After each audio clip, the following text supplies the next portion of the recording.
going to hear from Emmek, Jack and Marcus, who are all working currently at Thales. I'm going to hand the floor over to you guys, and yeah, looking forward to hearing about your journey so far. Thanks, Josh, and hi, hello everyone who's joined. I guess we'll start with some introductions. So I'm Emmek, I'm originally from Poland. I was a finalist in Cyber Centurion 8 last year. I'm currently, like Josh said, I'm working at Thales. I'm on a placement working on securing computer systems and networks not owned by IT, by our IT department, but we'll go more into detail about that later. Hi, I'm Jack. I'm originally from Preston, which, if you don't know, is about 40 minutes away from Manchester. I'm currently on a placement looking at the legislation behind cybersecurity in new vehicles and the technologies within them. Afternoon, everyone. My name is Marcus. I'm originally from Gloucester, and anyone that doesn't know where that is, it's about 40 minutes away from Bristol, down south. I'm currently on a placement within the operational technology team. Okay. So, what is an apprenticeship? For many of you out there, just like me, university might not be for you. You might not want to spend 24/7 behind a book. Having the opportunity to do an apprenticeship gives you the chance to have hands-on experience every day working alongside experienced members in the field that you're studying, as well as learning with other apprentices, and it's just a great environment to learn without being 24/7 in university. In terms of applying, there is a multi-step application process, but it's relatively simple, which we will touch on a bit later. And as a whole, our course is a 4-year program. It's spend 80% of your time on the job working on projects with teams, and the other 20% of your time will be spent either in university or doing personal study. Our current program is a level 6 apprenticeship, which is equivalent to a degree level. So once you finish the course, you effectively have a degree to go along with that. And it also comes along with the benefit of having the skills and experience of working in industry for 3 or 4 years. So you're better equipped for the workplace once you've finished. And of course, you get paid and there's no uni debt. So going into the application process at Thales, it's similar across companies, but obviously it will vary a little bit just from company to company. They'll each have their own things. So most of the time nowadays, you apply for an apprenticeship online. You can find them on the government apprenticeship site, on UCAS. I found mine on Indeed. There's a lot of companies that will advertise it there, so you can just upload your CV straight away in one click. So once you've done that, assuming the company likes your CV, you usually get invited for a sort of stage 1 assessment or psychometric testing. So we use a company called Arctic Shores. Now, psychometric testing is a little bit like a personality test, but instead of being sort of questions where you answer whether you agree, disagree, or you're kind of in the middle, it's more sort of games, logical thinking, perseverance. So it helps to assess your personality type and your compatibility with the team for a sort of more engaging and fun way compared to traditional question asking. So, for example, some of the companies I applied for, a lot of their stage 1 assessments or personality testing was maybe a document of about 50, 60 questions where I just had to go through each one and answer whether I agree or disagree, which, especially if you're doing it multiple times for many apprenticeships, it is quite stressful and quite boring at the end. And so when I was applying, by the time I got another, reply from a company, I saw another one of those sheets. I was questioning whether I really value my time enough to do another one of these and whether it's going to be worth it for an apprenticeship.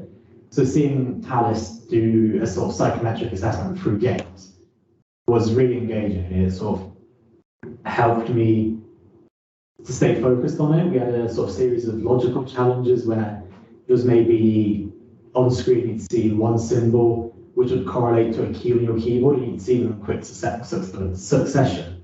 And you'd have to click the corresponding key on your keyboard in a good time, otherwise you failed. Sort of stuff like that, while you don't realise what it does, where it's like testing your personality, it can actually help you, and by the end of it, you get a detailed report. So it'll tell you sort of your leadership style, how you work well in a team, where your strengths and weaknesses are.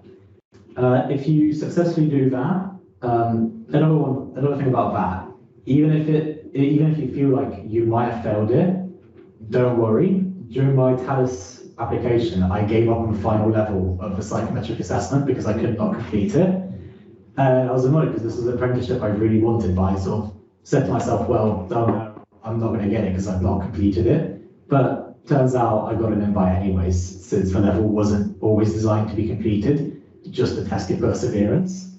But if you are successful, you'd be invited to an assessment center. So for us, it was virtual since it was still sort of during the pandemic, but overall now we're moving back to being in person. This will consist of multiple team-based challenges. If you're in person, it might be a site tour, as well as a technical interview with a manager. So your team-based challenge, I'll give an example. So I was in an assessment center with Jack. There were 4 of us all together. We were given sort of a role of a company expanding public transportation and rail in a fictional country in Africa. So we'd be given sort of a series of reports, emails, stakeholder requirements. We'd look through it, and we'd be given 2 choices as to what we want to do. And we'd make our decision, we'd discuss with a team, we'd make our decision and decide whether or not we wanted to go with option A or option B. And this consisted for a couple of options until we got to the end where either we had a really successful system or maybe a less successful one. But again, it's not a challenge that you need to pass. It more tests how you work in a team. So sort of my top tip for this, which I'm sure Marcus and Jack will agree with, is to sort of not stay quiet during one of these, but also don't take full control where you don't let anyone talk. So sort of what I aimed to do was every time we were given a challenge, I'd rise and speak first, but I'd make sure to get everyone else's opinion before sharing mine. So everyone gets a chance to talk, even if it meant I have to name something like, Jack, now it's your turn to talk. Tell me what you think. It shows that you're inclusive of everyone, you're thinking of everyone else. And that will take half a day, so it might take 9 to 12. You'll be given a break for lunch. You come back and you might have a technical interview with a manager. So for most of us, this did include either our direct manager or his manager. And this will usually consist of a series of questions. We will actually send them in an email before so we could prepare for it. And these sort of based around your previous experiences. They don't need to be technical or anything. So it might just be, tell me about a time you worked well in a team, we had to overcome a challenge. So questions we're all used to hearing, be it on job applications, uni applications. Someone somewhere has asked us these questions before. And so they don't have to be overly technical. But if you've got an option to talk about something technical, bring it into what you're doing. So if you're applying for cybersecurity, mention doing cyber centurion. It will help grab the manager's attention. So we thought we'd mention a little bit about how we all got our roles, or how we've ended up to be here. I can speak from a point of view where I really did not want to go to university. It was not something that was kind of on my radar. But coming from quite a traditional family, it was very much pushed in my direction. I must do a degree. I must do a degree. So that's how I kind of figured out, what degree apprenticeship was. It's not a hugely complex kind of application process. It is quite simple. Most of these companies know that they're dealing with people that are in, A-level scenarios. So we're not people that are super, good at answering interview questions or any of that. So they do make it quite inviting. For me, I was in an assessment center with someone who I thought was 100% going to get the job, and didn't. Also, I would urge anyone who feels like they're a massive introvert. I'm quite an introverted person. That I think 80% of the people that have actually been selected for our course are introverted people. So, when you are in that situation, it does feel uncomfortable, but you do have to try your best. Like Emmett said, put in your opinion, because even if it's wrong, it doesn't matter. It still shows that you're willing to do that. And I think that is really important. I actually decided when I was doing my application to apprenticeships that I was going to withdraw my university application completely. And I would say if people are genuinely considering this route, that's not a bad idea. I don't feel like put off by the fact that a gap year is going to get in the way. If you're really dead set on getting an apprenticeship, all you're doing by deferring is just taking an extra year to focus your efforts on doing that. So I would say that is a piece of advice that I would give people if they are feeling like they really want to go down the apprenticeship route. Deferring from uni is not a bad idea. So that's kind of how I ended up here. So I think Jack's next. Yeah, so similar to Marcus, after 13, 14 years of being in school, I felt extremely burnt out after all of that, and I didn't feel like I could do more time reading and researching 24/7. There is still a lot of reading and researching, but it's in an environment where it's invited, and there's places you can go to get help and people you can talk to. So I applied for apprenticeship purely just because I wanted to do something different with my further development. So I spent a lot of time looking at apprenticeships to see what was out there. I applied to quite a few, and this one just shone out to me as one of the best on offer in terms of the working environment, the way that they'll assist you through development. So that's why I ended up applying here. And yeah, so sort of repeating everyone's point. Yeah. Didn't want to go to uni, didn't want to get into debt. I think there's a sort of similarity between all of us. The whole, we don't want to go to uni. I was in a bit of a different position because I could move back to Poland and study for free. And I was actually about to do it until I got the acceptance letter onto the apprenticeship, seeing as I'd still be studying for free, just here I could also get paid for it. So sort of to give you a timeline of how long everything takes. Apprenticeship applications close around mid-June, sometime then. Early February, I got my invite to do my psychometric testing. About April time, late March, early April, I got an invite to the assessment centre, which happened towards the end of April, beginning of May. This was just before exams. I was still in school, so I took a day out to attend them. Obviously, same assessment centre as Jack. One thing it proves is, let's say you apply with a friend and you both get in the same assessment centre, even as 2, 3 other people, it doesn't mean only one person from each assessment centre makes it through. There are opportunities. If you've got a really great assessment centre, it might mean that everyone makes it through. And the acceptance call for the whole apprenticeship I got in mid-May on my final day of school. So it was a point where I was kind of decided, there's no chance of me getting an apprenticeship anymore. Forget about it. I'm going to move back to Poland. I was about to apply to university in Poland when I got the phone call. Another thing I'd mention quickly about assessment centres, sort of what I touched on with your technical interview manager, bring up your experiences. So, cyber security, cyber first. If you're applying for cyber security, mention it. If you get into the finals of cyber centurion, bring it up. Make sure they know. Bring up the statistics of how many people take part every year. You can look at whenever you're doing one of the scored rounds. You can see the number of teams that are on the leaderboard.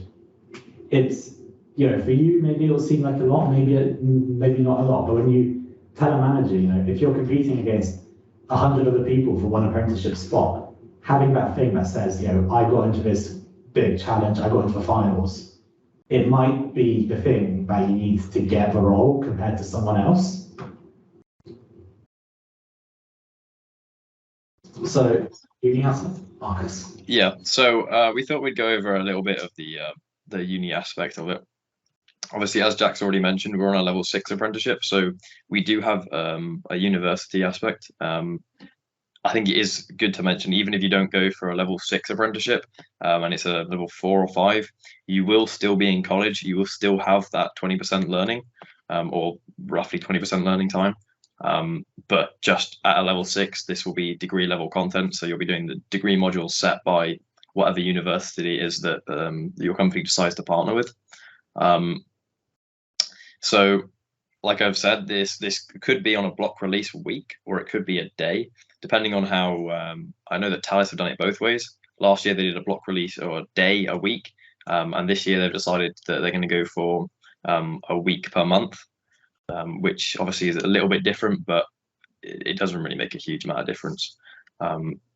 Also, I'd like to talk about what it's like in your first lecture. I know for me, maybe not for other people, but this was quite a big thing for me. I've obviously never sat in a lecture before, and it was very different to how you're taught at A level. Just firstly, spending 6 or 7 hours in a day just learning about one particular subject is different. It's harder, and obviously the content is harder. But I think if you have a genuine love for the subject, it's really quite rewarding because you feel like you get through a lot of content in not a very long time. At university, we've just finished our programming module. I can speak for myself. I'm not sure about speaking for everyone, but I quite enjoyed the programming module. It was something that I haven't really done a huge amount of before, especially not in the detail that we did it in. And next we're doing cyber threats, which is, I think, going to be a really interesting one from my point of view anyway. I think the last thing I wanted to say was the ability to have a massive freedom of study, especially on the level 6 apprenticeships. You have effectively an unlimited scope. Even the stuff that you're taught in university, say in the programming module, for example, if you get taught Python, it doesn't mean you have to use Python. You can go out and you can research and you can use effectively anything you want, which is really good for me because I'm someone who likes to go and explore different options.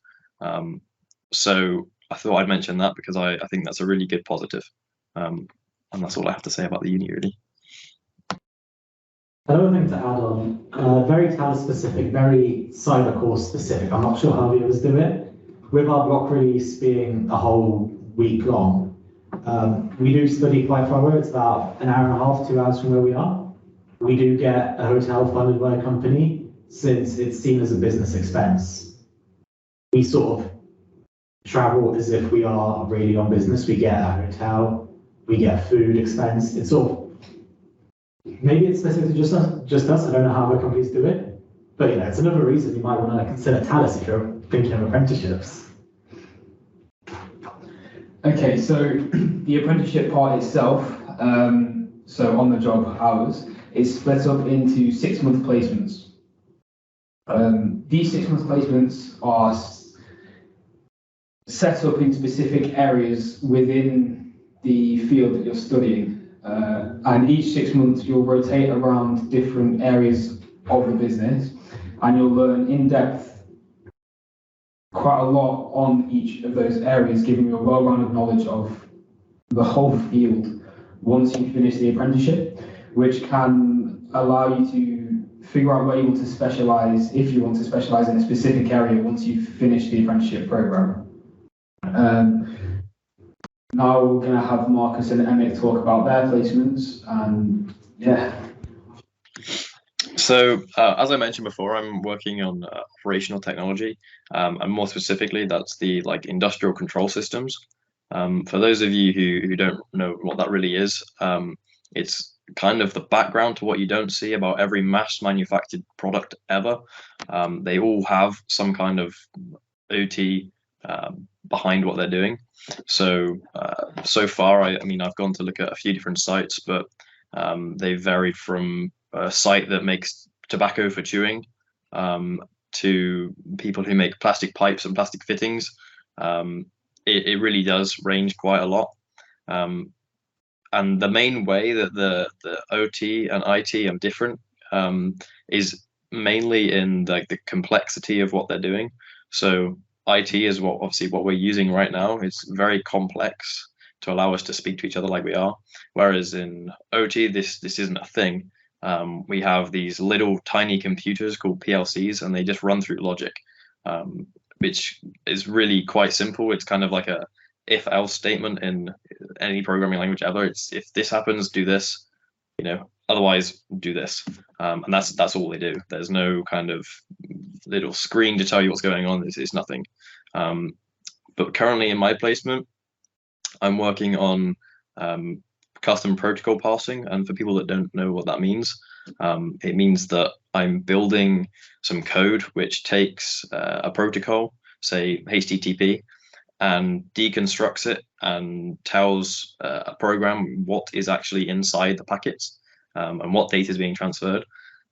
It's really, really interesting for me. It's something I've never done before. And I think it's another massive pro for the apprenticeship route is you never ever get to do anything like this inside a university course. And it's just one of the numerous numbers of things you get to do extra on top when you are having a full-time job as well. And the last thing I want to say is, this is probably a Thales specific thing again, but I've already been given opportunities to go not only abroad, but all over England as well. So I've been to Wales, I've been to Doncaster, and most recently I was sent to Denmark, which for those of you who aren't keen on traveling, maybe that's not so good. But for me, it was incredible. And I think I don't know any 19-year-old who's just started university that gets the opportunity to go and do things like that. So that's definitely a massive pro for the apprenticeship route.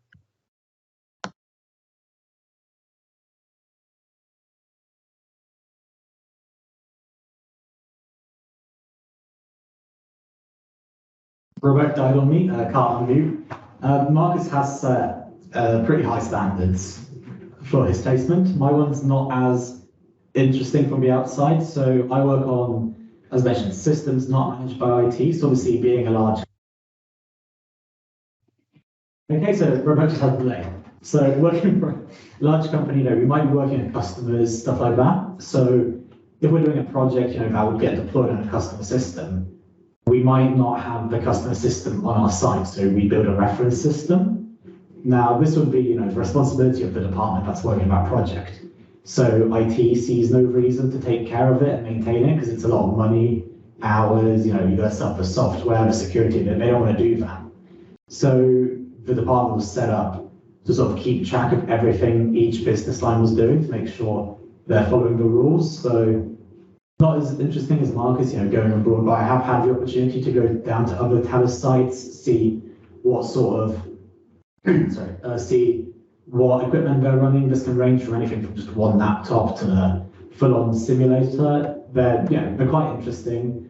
We make sure they're properly secured. I've made my own custom code to deploy group policies as well as some other security policies onto computers to make sure that even if someone who's not from the cybersecurity side of our business tries to set one up, they still have at least the bare minimum that they need to keep their system secure. Because obviously the last thing we'd want is, we've got this whole corporate IT network that's really secure. And you've got a business line that's got its own computer, that's got no security, that's become exposed and vulnerable. Because if someone manages to get into that system, they might be able to move into a corporate one.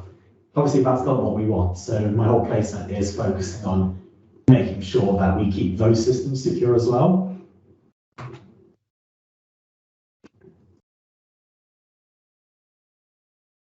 Why Thales?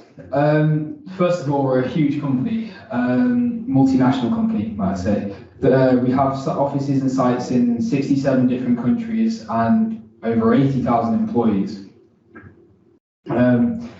There's also a massive amount of opportunities at Thales, seeing as though we have many different business units, such as land, naval, aerospace, space, and the information security. So no matter what you're interested in, there's always something here for you that you could find and keep yourself interested in. As Jack's mentioned, we are a massive company and we do operate in a lot of countries. So that comes with its own set of benefits.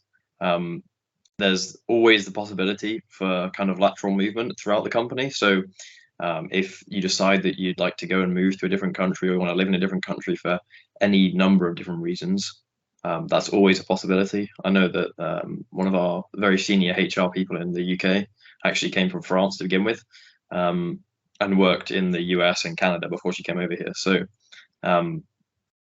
if that's sort of something you want to do, then there's never shutting any doors by coming and joining the UK of Thales. And then as well as this, because of being such a big company, even in the UK, I think we have 8,000 employees. There's always going to be jobs. If you don't like what you're doing, there's always going to be a position somewhere where you can slot into, or decide that if you want to try something out, then you can go and try that. I know someone in my team at the moment has decided that they don't really like what they were doing, so they weren't enjoying it as much. So they went and found a different position, doing something completely different, and they're giving it a go for a year.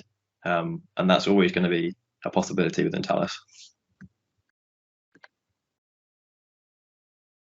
So both Marcus and Jack mentioned the sort of Thales side of work, why Thales.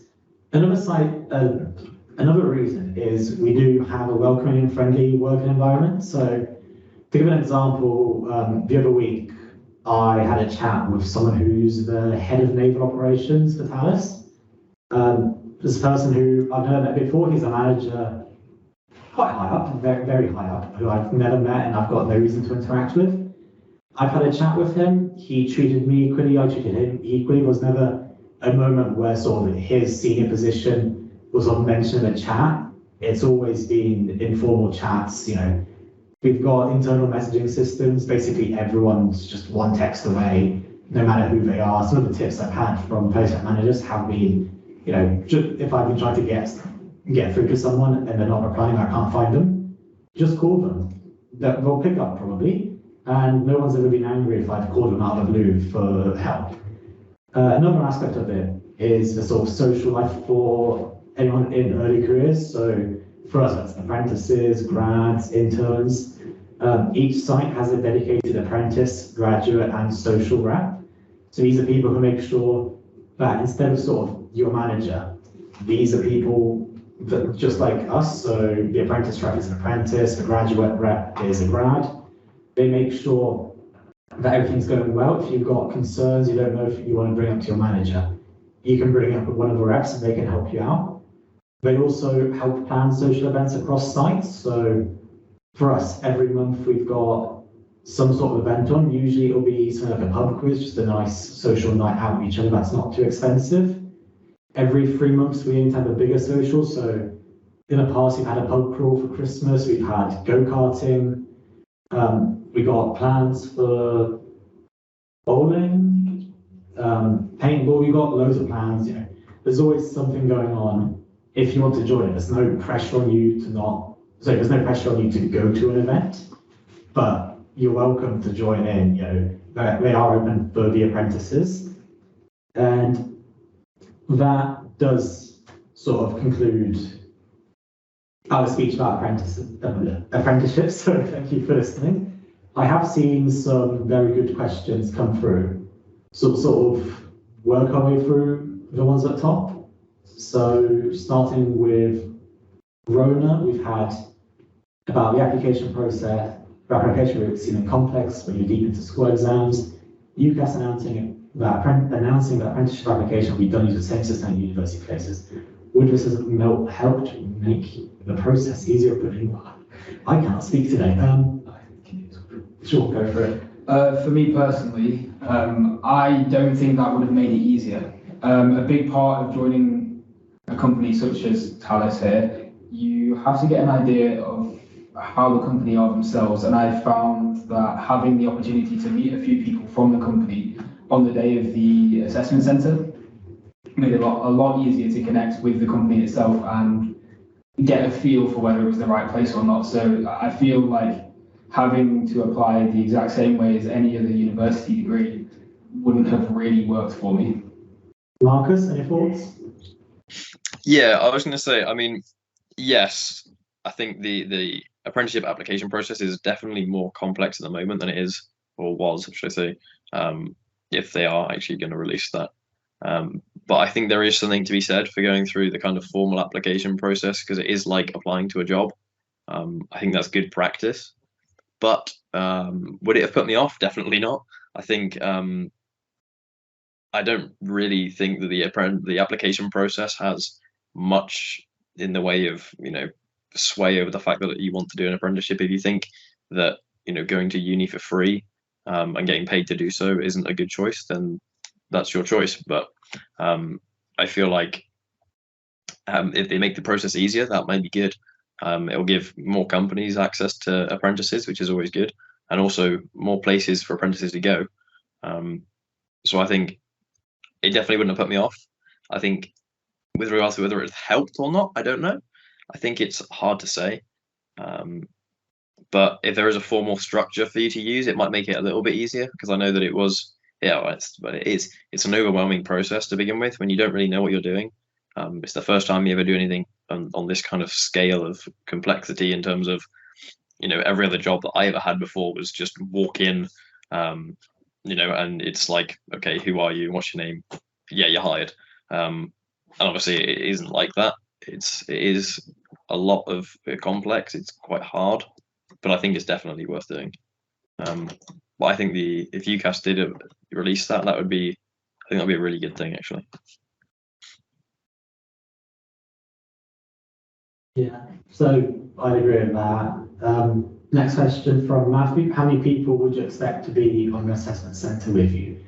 So this would vary by company. So on our one, we have about 4 people per assessment centre, and there is I think there's 40 assessment centres, over 40 assessment centres happening in a month. There's quite a lot. It really depends on the company. So another company I had an assessment centre I joined was about 30 other people on the call, but it was split then into breakout rooms or whatever the system calls it.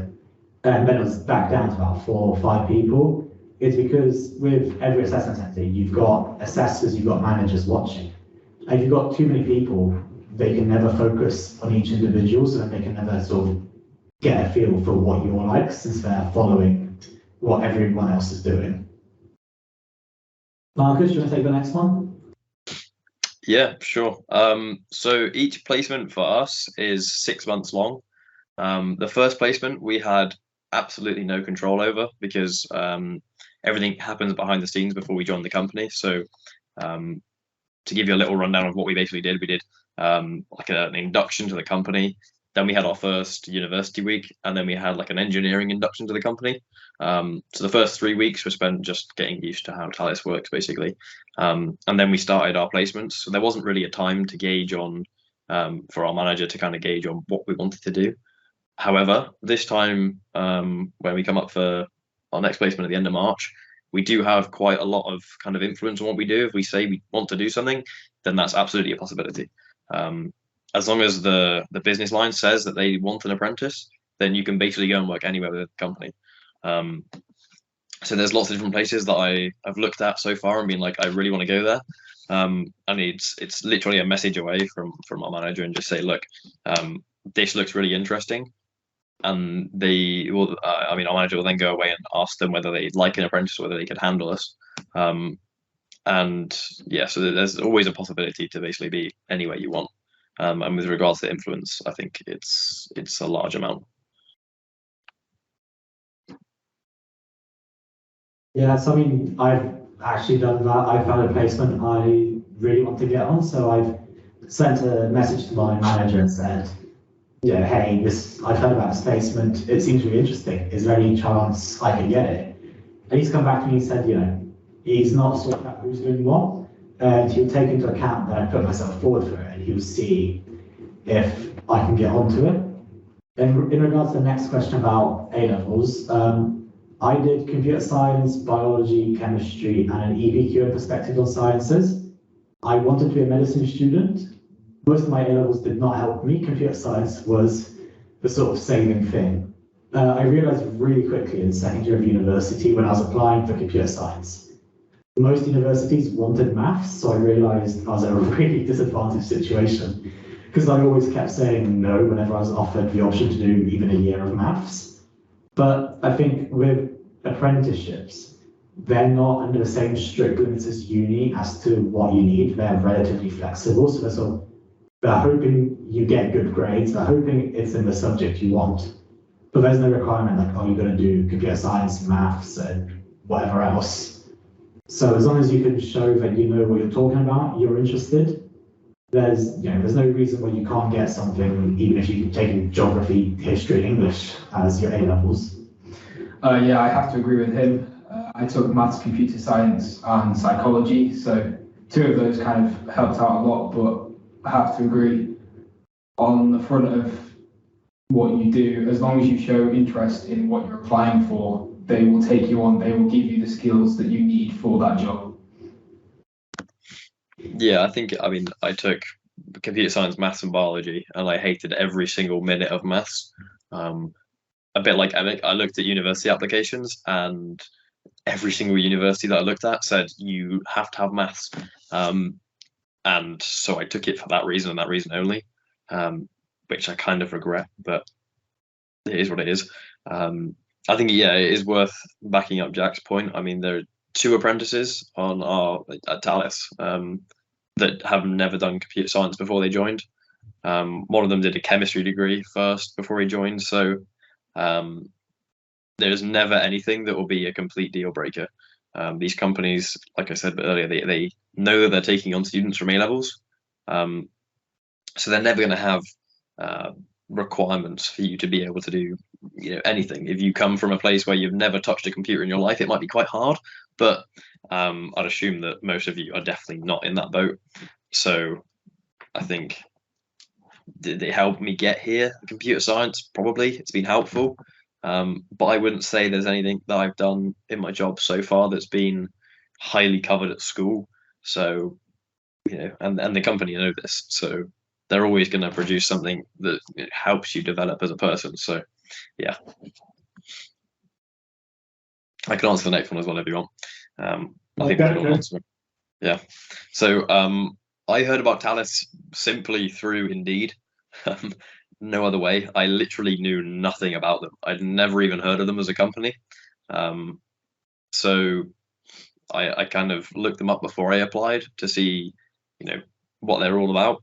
And, I liked what I saw, so I applied. But I would kind of urge everyone, if you are applying to apprenticeships, just find as many as you can, because there's never going to be enough you can apply for. And if you were in a position where you felt like or you missed out on, because you only applied for 2 or 3 apprenticeships, I think you'd definitely kick yourself, because there's probably 25 or 30 that come up a year. So I think it's definitely worth applying to as many of those as you possibly can. Yeah, I was like Marcus. I saw it on Indeed. I did not do my research. I saw level 6 cybersecurity and just clicked apply straight away. I had no clue what I was getting into. I applied relatively early, just basically as soon as they posted. So it was about 2-3 month window before they closed. So I had managed to forget who Thales was, what an apprenticeship was, and the fact that I applied for it. It was only when I got the invite to my psychometric assessment, that's when I started researching and realizing Thales is, it is a big company, it's multinational, but it's not sort of directly consumer facing. We work on the computers inside airplanes, but you don't get on a plane, you don't see a massive Thales logo that says this is 90% Thales. It's just something if you research a company, if you work in that sort of specific area. Jack, how did you hear about Thales? I actually heard about it from a family member who works at a competitor, so that was interested in the introduction. But again, I found them through Indeed, and yeah, a lot of the research that I've done is through family and just knowing companies similar to them. And yeah, I haven't got much else to say really. They said it all. Another thing about mentioning Thales whilst we're at it, we do have virtual apprenticeship insights. If you're based around the Crawley area, I believe we do a physical apprentice week. I'm not sure if the sign-ups for it are still open or not, but I believe you can still sign up for a virtual apprentice week. I'll be volunteering there. I know a bunch of other people will be volunteering.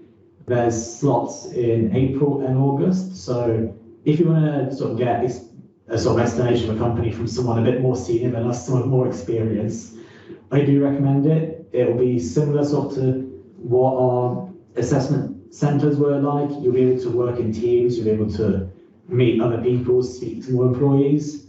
It only takes a couple of hours of your day, and if you've got time, especially like the August one, during summer holidays, go for it. Last question, why cyber and how much did you know about careers in cyber through school? I did Cyber Centurion. I had no clue what cyber was when I applied. I just saw it as an after-school activity. I was invited by a friend who had done it a year prior. My school mentioned nothing about cyber careers. When I was at finals last year, we had a talk from Northrop Grumman, who I don't know if there still are the sponsors of it, but they used to be. And they sort of talked about their jobs, how cool it is, and then sort of forgot to mention that it's America only and they don't do apprenticeships. And at the same time, my computer science teacher, sort of privately in the class, shared information about apprenticeships. It was for, I can't remember what company it was. It wasn't very interesting, but it sort of made me realize apprenticeships exist. So I started looking in, went on Indeed, and that's how I found Thales, found out cyber careers exist. I don't think when I was applying for apprenticeships, I went, I'm going to go specifically for cyber. It popped up, it was something I'm interested in. So I applied for, for cyber, for software engineering, for networking, sort of anything that piqued my interest is what I applied for. Similar for me, well, not similar actually, but completely different story. So I basically just always grown up around computers and things with my dad. We'd always build stuff, which got me onto the whole path of taking computer sciences and things through high school and A-level. And I've always also had a knack for just trying to break things. So doing some research during school for potential careers, I came across pen testing, which is first what got me into this and led me to activities such as cyber discovery, which I took part in over while COVID was happening. And yeah, it kind of just snowballed from there. Now I'm here.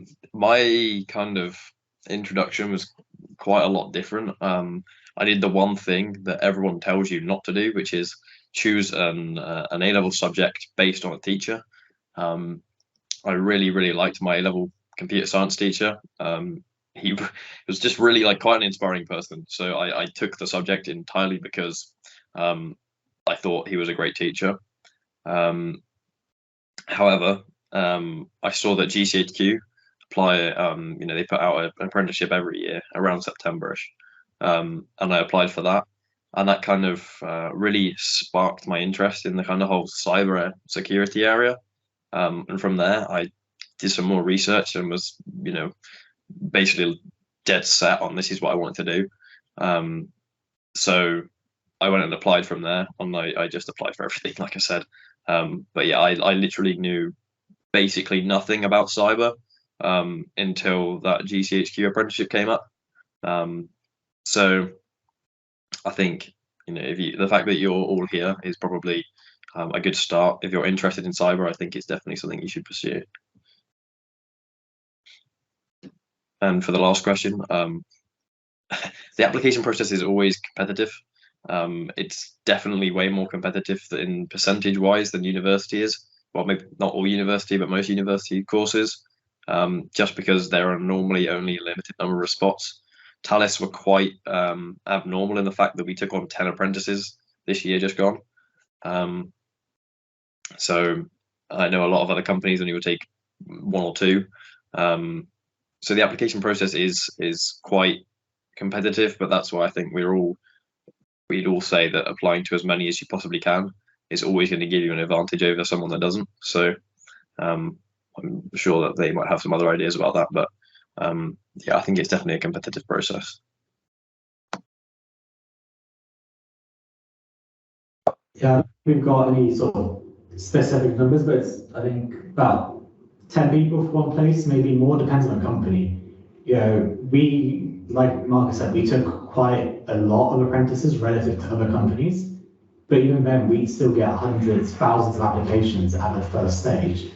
And once you narrow it down to the assessment centers, that's when you're going down to about 50, 60 people for about 10 places. With each stage, the companies are narrowing it down more and more. But if you apply for quite a lot of apprenticeships and you don't get invited to a lot of them, don't put yourself down. It is a really competitive process. We were discussing it just before this here, the meeting. I applied to Vodafone. I got through all the stages, got my feedback form from them, which said everything positive. There was a very blank section under personal improvement. And I was really happy because I wanted to work for Vodafone. It was quite close to my house. So I was really happy. I thought I got the apprenticeship. I started reading further down the email. They said, we can't offer you this space. And I spoke with a friend who works at Vodafone. They just had so many people who fit all the boxes of people they wanted. So even though I did everything perfectly, I still didn't get the job. But it worked out for better. I got a job at Thales, which I think is a much better company. Thank you very, very much, all three of you, for not only a great talk, but really taking the time to dig into those questions too. I certainly learned a lot about apprenticeships, about Thales, and just the variation, even within cyber, that all three of you are doing, the vast opportunities that you've all got to do. So thank you very much. Thank you all for joining, and again to Emmett, Jack and Marcus for your time and insight. Thank you very much. Not a Yeah, problem. thanks Josh for inviting us. And thanks everyone who attended. Bye.